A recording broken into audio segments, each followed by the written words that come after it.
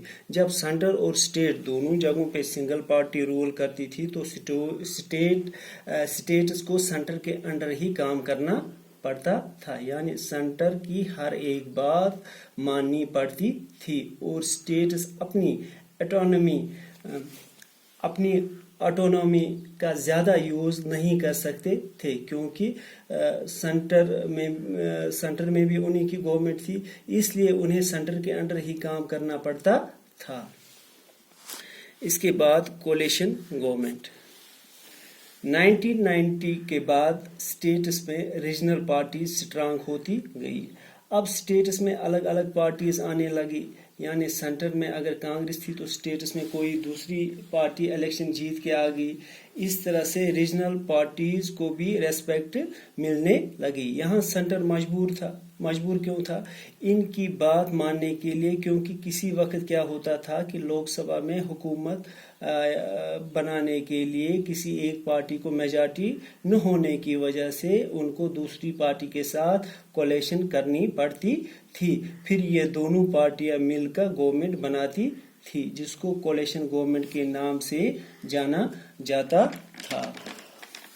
Coalition government کس سے ہم کہیں گے؟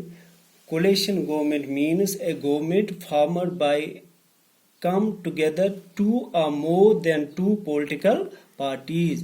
اس طرح سے کیا ہوا کہ سینٹر اور اسٹیٹ کی ریلیشن سٹرانگ ہونے لگی کیونکہ سینٹر کو اپنی پوزیشن سٹرانگ کرنے کے لیے اسٹیٹس کو ساتھ لے کے چلنا ان کی مجبوری بن گئی.